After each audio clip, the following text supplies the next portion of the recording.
insightful, let's say.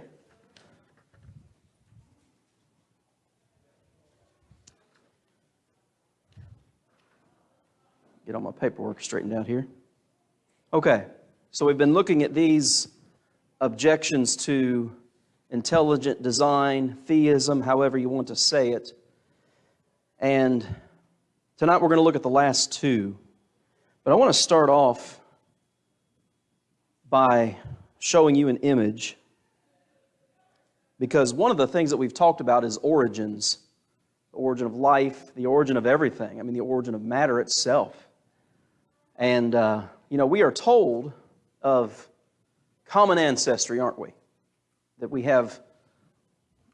are related to certain, mammals, certain living creatures, and we share similar DNA and things of this nature. But that we've all evolved from a common ancestor, essentially. I mentioned Lucy a couple weeks ago, and I shared this in our private Facebook group. Lucy is one of the, what I refer to as evolutionary hoaxes. So on the left-hand side, you see what was actually discovered. You don't know how much hair this thing has. You have a couple pieces of the skull cap. You have part of the lower jawbone. So how do you know what the eyes look like? Or the nostrils? Or you notice the mouth is kind of protruding, like we think of modern day apes and things. They look different upstairs, let's say. Well, how would you, from those 6 pieces, come up with that skull? I'm asking you. You've got to have an agenda. There's no possible way you can come up with that shaped head and those eyes and nostrils and lips from those 6 pieces. And then, of course, you've got a few ribs. What is that? 1, 2, 3, maybe 6 parts of the vertebrae. Parts of 2 legs. So how do you know what the feet look like? I mean, you don't have any of the feet. You don't have anything from the hands, maybe a digit or part of a digit. I mean, I just put this up here to show you this is science. Okay? That's what we're told anyway. This is science. And I know that the image of Lucy on the right's a little bit dark. Darker than it is on this screen anyway, but any thoughts on that?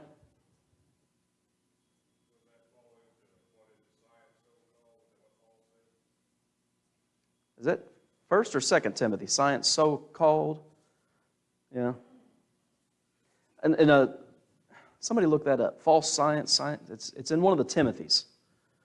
But then there's another one in the same neighborhood there, Jeff, and I think I know where this one is. I think it's in 2 Timothy 2. Those who are ever learning but never able to come to the knowledge of the truth. Anyway, somebody has a way to look that up, that'd be great. Yes. Yeah, so the stance, you think of a modern, let's think of a modern day chimp, monkey, ape.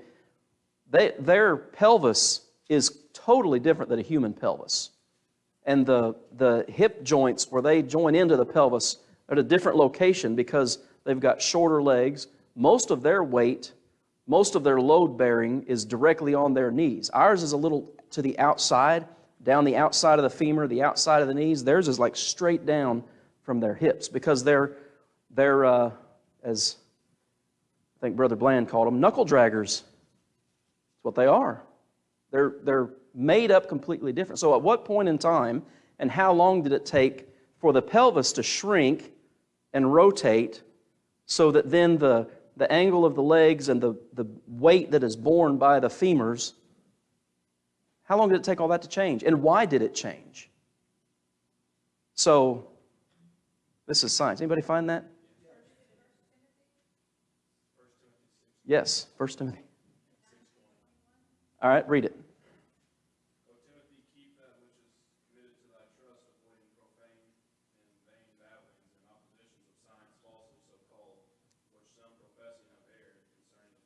Listen to that. Science which is falsely so called, which some professing have erred from the faith. False knowledge will lead people away from the faith. There's a pretty, so what was that? 1 Timothy 6, 19 through 21?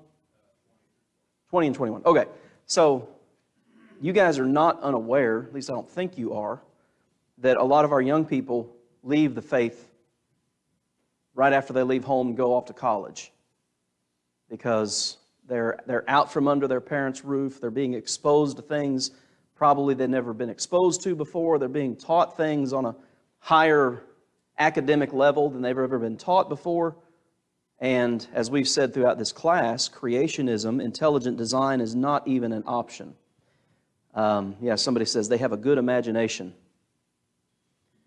There's no doubt about that. Of course, the same charge is thrown out against us. We have a good imagination too. But when you look at the evidence, when you look at what they put forth as evidence for their theories, it's no evidence at all. I can't remember if it was Piltdown Man. There's Lucy, there's Piltdown Man, Australopithecus. I can't remember which one it was, but they formed an entire being out of the top of a skull. That's all they found. And it essentially looks like Lucy. And it's science falsely so called. It's made up. So anyway, anybody want to keep looking at that, or should we move along here? Okay, so we're looking at these objections to theism and why this person is an atheist. Here was number 9. Every phenomenon. You know, what is a phenomenon? Remember we defined that last week? Anybody remember? Or phenomenon? It's a fact or an event whose origin is in question. They know it is, they just don't know how it is or why it is. Okay? So every phenomenon that I have ever observed has emerged from necessary and sufficient antecedents over time.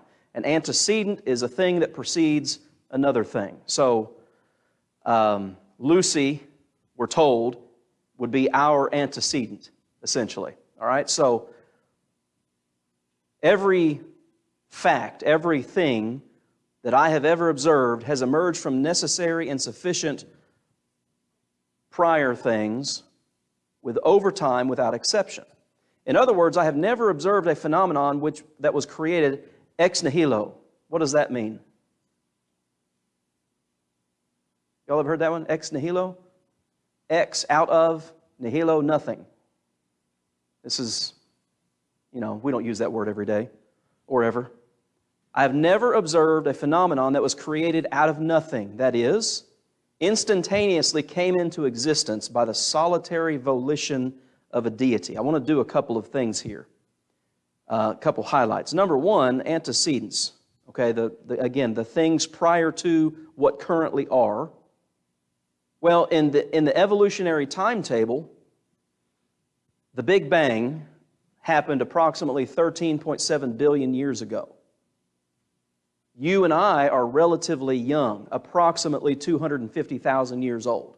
And by the way, we're going to talk about dates, age of the earth, when we get into Genesis starting next week. That's an interesting study to do. But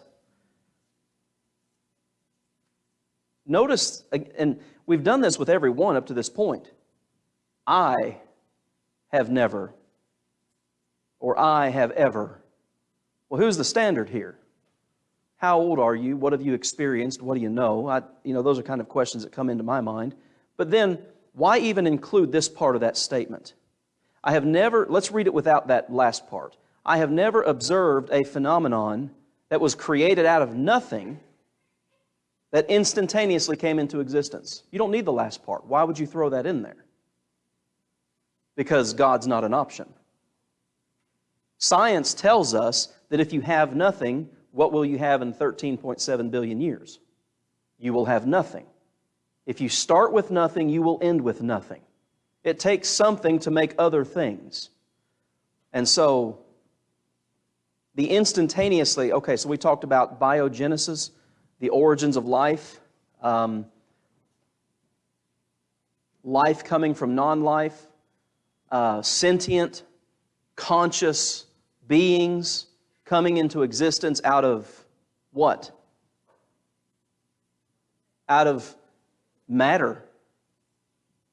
And again, to me, that may be, the more and more I've studied this, and I've already told you this a couple of times throughout this series, but the more and more I've studied this, to me, consciousness, conscience, may be some of the strongest arguments for the existence of an intelligent designer, intelligent creator, however you want to word that. Because if you have again, you cut down a tree and you can make stuff, right? You can make tables and chairs and whatever, footstools, whatever the case may be.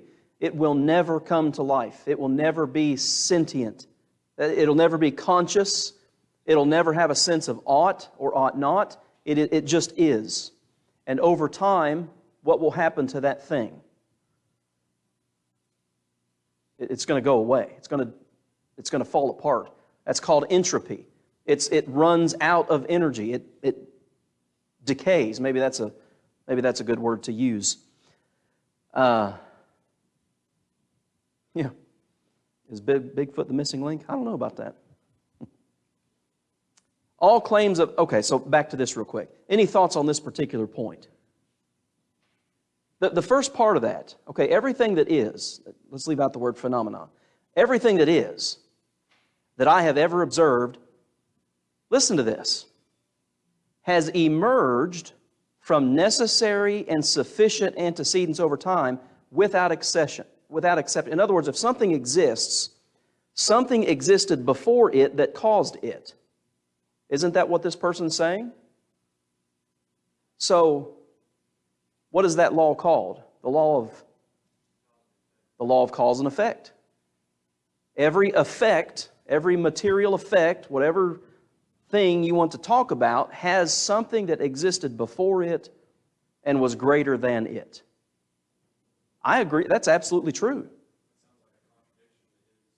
That sounds like that would contradict what he believes. But again, you kind of go into that, what we call the infinite regress. It just continues to go, well, where did that come from? Well, where did that come from? If there's an effect, there has to be a cause. So if you've just got matter, a small amount of matter and chemicals, okay, first of all, where did that small amount of matter and chemicals come from? Because that's what happened 13.7 billion years ago. That's question number one. Where did the matter come from? Question number two, what event or chain of events caused that tiny ball of matter to explode and to expand into the current condition? Was there any antecedent to the tiny ball of matter and energy or to the explosion that caused what we see today? There can't be.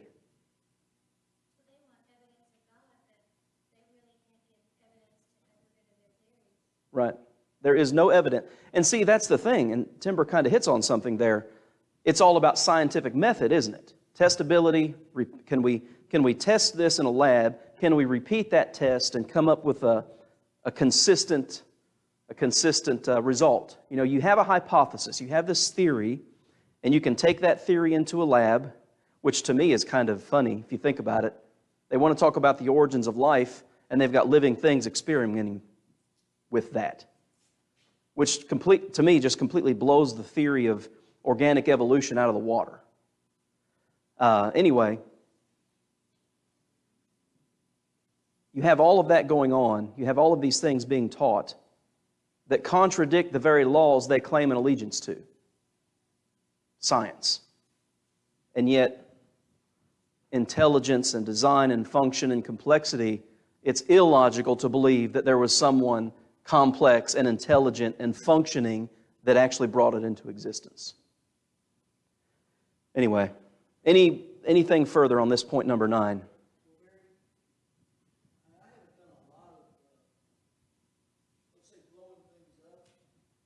Okay.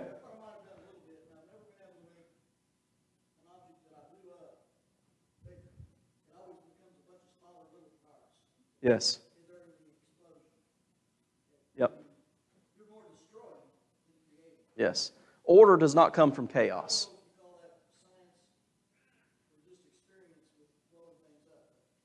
You might call it common sense that if you blow something up, okay. If you're going to build a barn, let's say you order all, your lumber, your hardware, maybe you got to order some special tools, metal roof, whatever. They deliver it all, drop it off in your front yard, and Emily, go get the pyrotechnics. Let's build a barn. Let's set this thing off. That's the same, it's been compared to going to a print shop, blowing up a print shop, and a newspaper resulting from that explosion. You would think they could somehow do that in the lab. Yeah. Take some sort of object and blow it up and make it into something bigger. Right. Because if a Big Bang is not an explosion, like you're saying, then what was it? Yeah. And how did it create order? And not just order, but habitable order. We can live here. And the atmosphere here is perfect. No other planet has the atmosphere that we have. Or the elements that water. Well, we think there may have been water on Mars at one point in time. Yeah, you think a lot of things. But where is it? They should be able to create something live out of non-living. Right. Well, in the experiments that I've talked about, what are the guys' names? Pasteur, Reedy. The experiments with spontaneous generation proved that from non-life comes non-life. You cannot have life without life that preceded it. I don't know. I think it was Reedy who tested the meats in different containers and no containers, and the meat that was sealed, nothing happened because no life was able to penetrate a superficial barrier or no barrier at all. No flies were landing on it, so there were no maggots later. Yeah.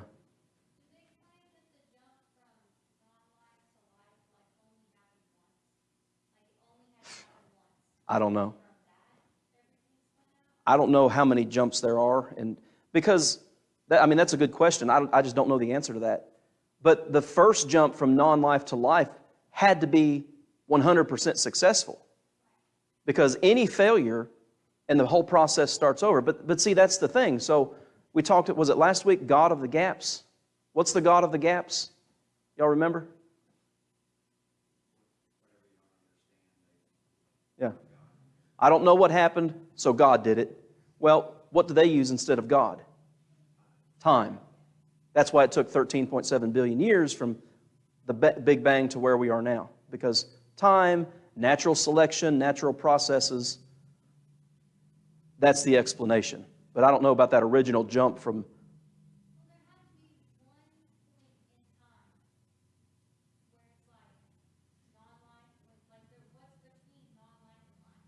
Yeah, exactly. Where is the, we refer to the missing link. Where is the link from non-life to life? That's a good question. Time won't do it. Anyway. Okay, number 10. All claims of a supernatural or divine nature that I have encountered have either been refuted to my satisfaction, I'm happy the way it got explained away, or do not present as falsifiable. What that last phrase means is, essentially, if you claim God did this, there's no way to refute that. It's not able to be proven untrue, which makes it untrue. But what do they do with evolution? You can't prove it. There's no evidence of it. There are claims. You have hypotheses.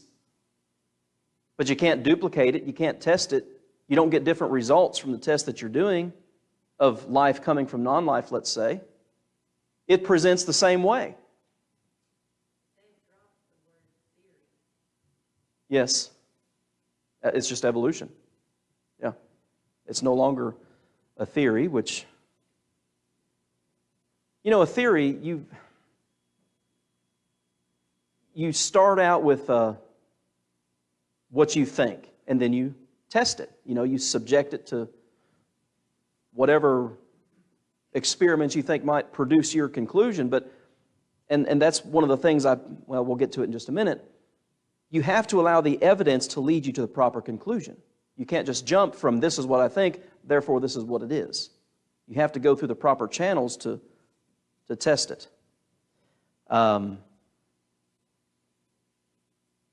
Okay, so I have a couple thoughts on here. Number one, so it's essentially this is what they're saying. Intelligent design cannot be tested, therefore it is not scientific and must be false. Let me ask you a question.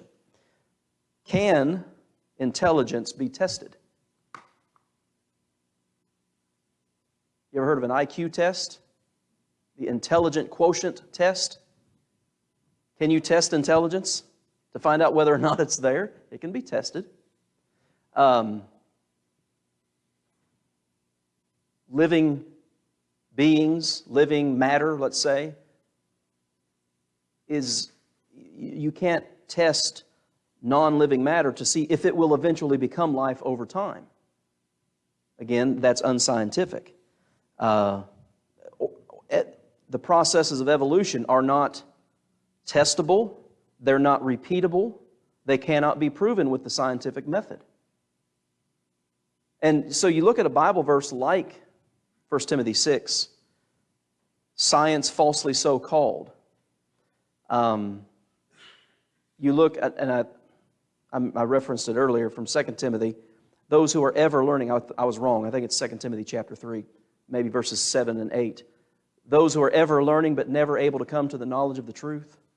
There's something to that you keep learning stuff, but you can't see okay, we've done this a couple times in sermons. What's another term for truth? Y'all remember? Starts with an R, ends with reality. Truth is reality. It is what is real. Okay? So, you can test what is real. You can test what is, but science is limited in that way. Intelligent design cannot be tested. Let's think about that for just a minute. From the biblical perspective, I think it was last week, Hebrews 3:4. Every house is what? Every house is built by some man, but he who built all things is God. Is intelligent design testable and repeatable? Say yes. Yes, it is. It happens every day. If you have a design, it's kind of like what Reggie was talking about. Blowing something up, you've never come up with intelligent design after the explosion, have you? But you can build stuff every day. What are you doing? You're repeating a process. And you're coming to, you order let's say you have a certain blueprint, you order all the materials, you have your hypothesis. My belief is that if I have these measurements laid out, if I have all these materials, then my conclusion will be, fill in the blank. Well, what do you do when you're building the structure? You're testing out your hypothesis, and you're coming to a conclusion. So, it's the arguments from what I've found, the arguments of atheism make charges against creationists that they themselves are guilty of. Unscientific, wishful thinking. Who was it that referred to God as the spaghetti monster in the sky? Things like this, fairy tale stuff. And yet, we are told to accept as science that from a few pieces of bone, we can reconstruct a body and know exactly what it looked like and how much hair it had, and etc. So you tell me which one is wishful thinking and unverifiable. Yeah, which one takes more faith to believe? Yeah. The origin of life from non-life has been tested and proven to be false, yet organic evolution is maintained by science. It's not just that they keep on testing and maybe we can falsify this theory. They will maintain that theory. I watched a video today it was another interview with Richard Dawkins. And it's done. The science is settled. Now, in regard to, is it intelligent design or is it what we refer to as Darwinian evolution? So, they've run the tests, they've run the experiments, they've failed, and yet they will maintain the same conclusions even after their repeated failures. That's not scientific, that's not reasonable, it's not rational. That's not what sane people do. Any questions or comments on that? Using his own words, he says all claims. They're just claims. Claims. What they say is just claims. Yes. And what's sad is people, intelligent people, choose to believe contradiction and craziness over the Bible that can be proven. Yes. That is crazy. That is the definition of crazy. Here's all the evidence, and yet we reject that because the evidence is not an option. Intelligent design, life prior to nothing, that's not an option. I think it's the step beyond admitting there is a God that gets them. Because it's like, if there is a God, Okay? what's the next? Like, obviously we're subject to him. Yep. I think that's where the hang up is. Ashland makes a good point. If there is a God, what's next? What does that imply for me? Well, it means there's somebody higher than me. Absolutely. Now, these comments were made on one of your YouTube. I think it was from the second or third video we did or class we did in here. Yeah, and it was from an atheist. Yeah, the way he's so wordy and tries to sound so smart really bothers me too. You know what I Yeah. mean? It's like, in fact, like what we said before, he could say that in simpler terms. Yes. He tries to seem so intelligent.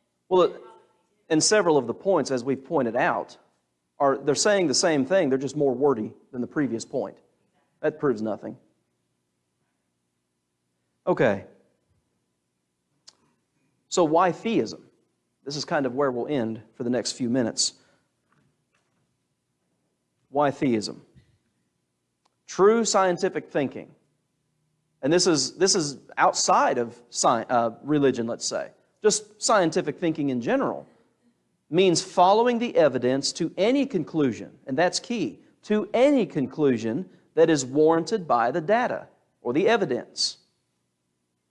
You follow the evidence, you come to a conclusion that is based on that evidence or that data. That's how it works. Even if it comes to a conclusion that you either never thought of or you hoped it wouldn't reach. I hope it doesn't go there, but well, it looks like it does. Here's the evidence, and we tested it, we repeated it, and this is the conclusion that we came to. So, I'll go back to this statement. I've got it written down here. We looked at this a couple weeks ago. Most people let what they want to be true dictate what they actually believe, and that's the problem. You can want something to be true all day long, or you can want something to be false all day long. But if it's not, to be reasonable, to be rational, you have to let the conclusion that's based on evidence speak for itself. Any questions or comments on any of that?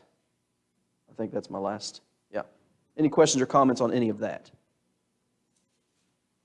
I think a thing to remember, and we'll talk about this when we start Genesis, Lord willing, next week, is it's interesting. Let's go to Genesis chapter 1. Let's do this. I know this has been a different type of class. We've used Bible throughout it, but as I said last week, the Bible is the final authority. There's no question about that. But I think if you were to ever get engaged in a conversation with a person about this, you know for yourself as a Christian, okay, the Bible's the final authority. That doesn't mean you can't talk about other things. That doesn't mean you can't take a different approach, a scientific approach, brush up on your information, know some very fundamental scientific truths like life doesn't come from non-life. But ultimately, we have to go back to Scripture. So, in the beginning, God created the heavens and the earth. And as you follow the text down through the end there, down through verse 31, you've got these days broken up.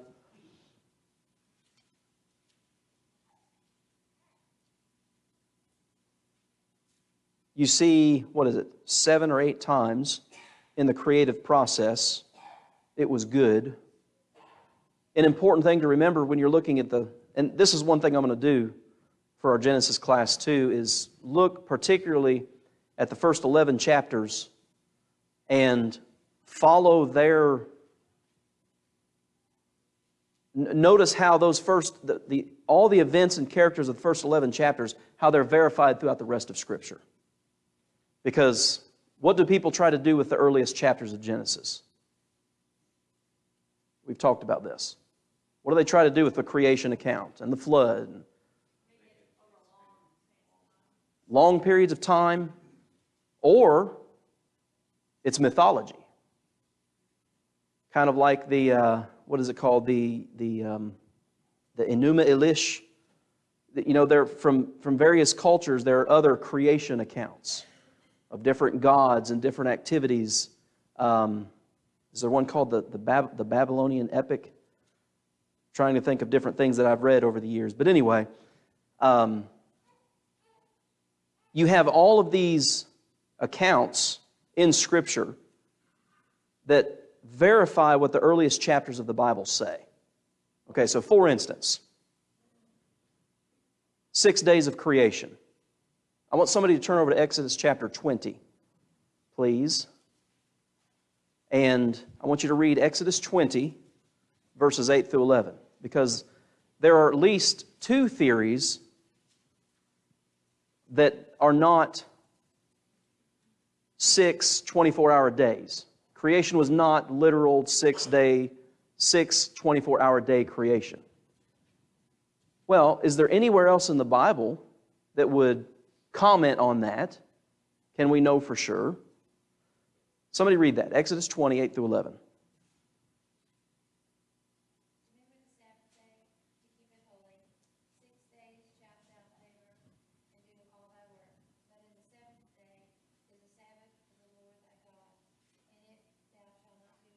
Okay, stop right there. In what? The 7th day. Okay, so you're a Jew. You're an Israelite, let's say. You're sitting there at Mount Sinai. The law's been delivered, and Moses is going to come down and read it to you. You should work for 6 days, and you need to rest on the 7th day. Could you imagine 2 Israelites saying, he doesn't mean days? That's just, Anyway, keep reading.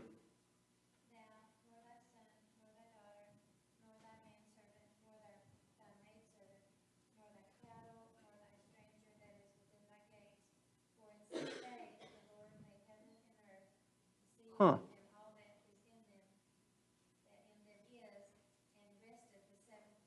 Okay, so I want you to work for 6 days and rest on the 7th day, because God worked for 6 days and rested on the 7th. And I think a good way to, if you make notes in the margin of your Bibles, the word rested in the Hebrew means ceased. God didn't have to sit down and put His feet up and take a rest. His miraculous creative activity ceased after day 6. And so you've got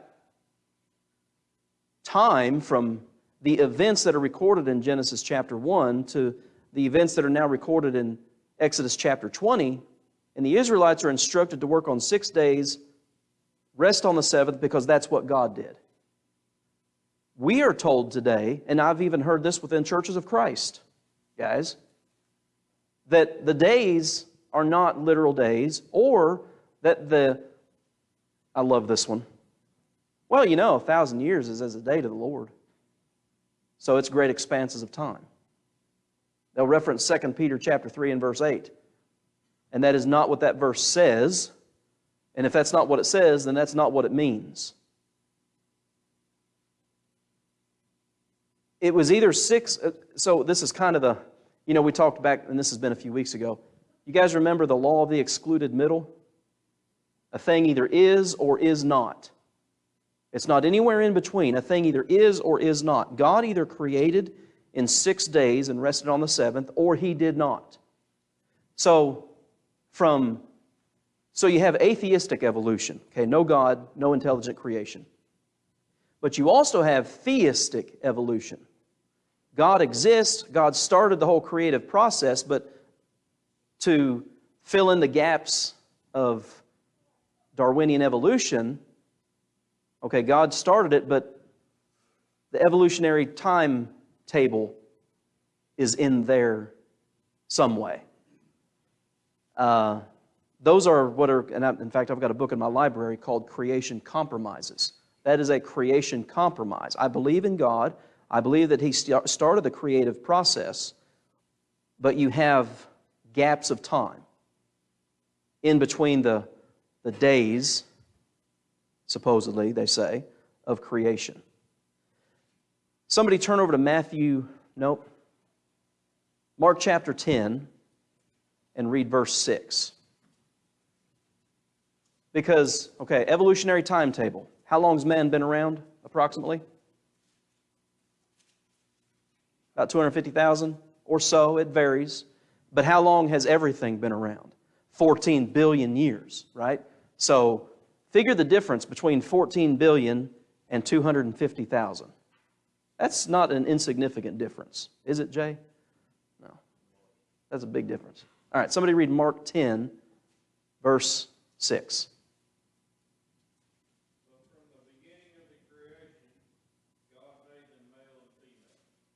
From the beginning of creation, God. Now, what's being discussed there in Mark chapter 10, by the way, Jeremy? Marriage. So you turn the page from Genesis 1 to Genesis 2, you have the creation of the marriage bond, the marriage institution, and Jesus, a historical figure, says, from the beginning of creation, God made them male and female. So is the beginning of creation a gap of 13 billion, however many million, 100,000 years? Or is it, what day did God create man? Day 6? Which is it? Again, a thing either is or is not. So, one of the things we're going to do with Genesis, like I said, is, I guess you would say, go through a process of verification, looking particularly at the early chapters of Genesis and verifying what's recorded there, particularly in Genesis 1 and 2, and what people like Jesus, Paul, Peter said about those early events. Anything else?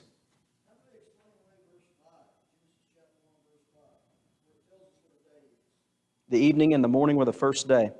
Well, those are eons of time. Yeah.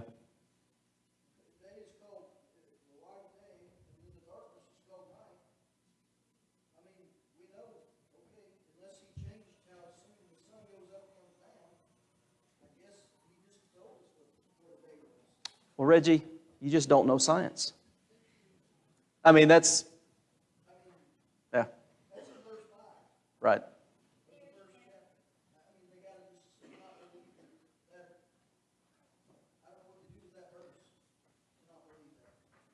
They'll come up with something to not believe it.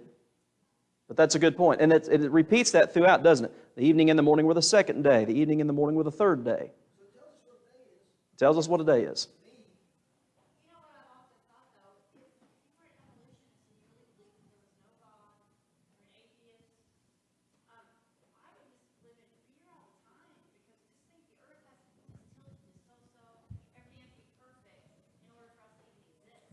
Yeah. So I'm thinking just really Well, it doesn't matter. If there's no God, who cares? Yeah.